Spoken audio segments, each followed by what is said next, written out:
Praise the Lord. I thank the Lord for time He has given me to praise His name and to come into His presence once again. Today, we are going to talk about another individual whose faith has taken him through the journey of prison. In fact, not one prison, but two. We are taken to Daniel chapter 6, where we see Daniel encounter probably the worst crisis in his life. It starts off well in chapter 6 because he's one of the 120 scarabs and 3 administrators of the king. In fact, his exceptional qualities set him apart in front of the king, that the king wanted to give him a promotion to be second in command in the kingdom. Unfortunately, the news didn't settle in too well with his co-workers, who decided to rise against him. Many of us have friends, people in our lives, families, bosses, co-workers who have rose against us, and we do not know that we have already entered the prison of enmity, and it's just as dangerous as any other prison in our lives. It's just as dangerous as a financial prison, a relational prison, whatever prison it may be. It is just as dangerous. So it increases to the level where they go to the king and they speak to the king to create a law where only the king can be worshipped for the next 30 days.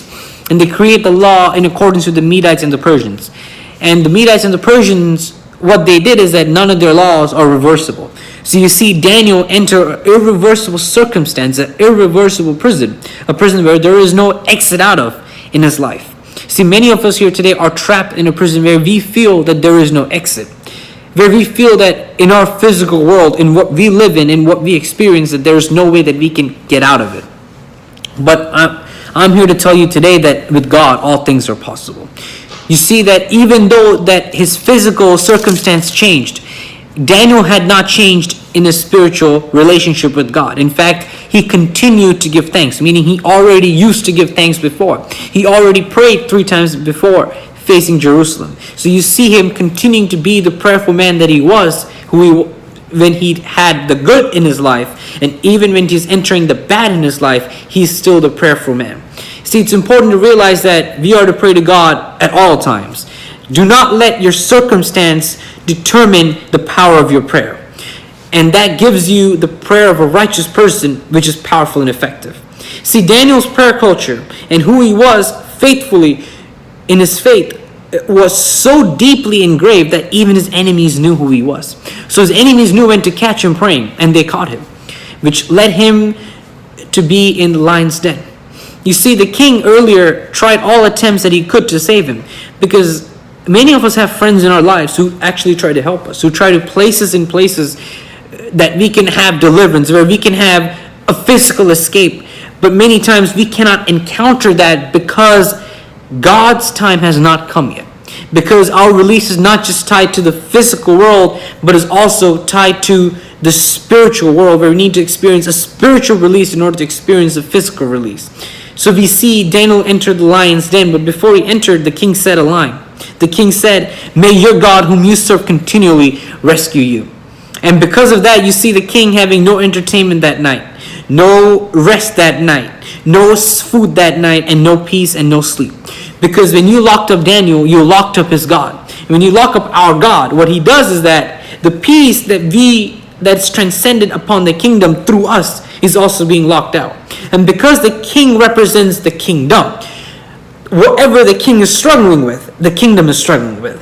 Meaning, in the absence of Daniel, there is chaos in the kingdom. There is famine in the kingdom. There is no rest in the kingdom. There is no peace in the kingdom. There is no joy in the kingdom. Because all of that was a blessing that came through to the kingdom through Daniel, because Daniel was close to God. So, where did all that peace go? You could see in verse 21, all that peace and all that joy, all that entertainment was in the den. Because the angel of God came down and shut the mouth of the lion, giving Daniel the joy, the peace, and the deliverance that he needed. So even though you are locked in a prison in life, know by faith that God will give you the rest that you need. He will give you the peace that you need. He will give you the provision that you need, the food that you need. That means you will not be going through a dry famine situation without the provision of God. So have faith even though you are in prison. Because what happens is, they realized who Daniel is. Not only was Daniel an exceptional man with exceptional qualities, but he was a man who served the living God. So when they realized that who he was serving, it changed how the entire circumstance looked. You saw Daniel being released. from both prisons, because his enemies were also put in the den where they were devoured by the lions. You see, when God comes through for you, even your enemies will be at peace with you.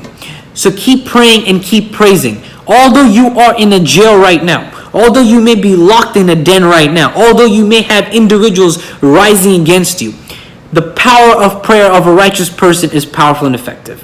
So keep praying and keep praising and watch God turn your situation, your circumstance, your trial into a testimony for Him to be glorified in. So keep praying and keep praising and see God be in display in your life.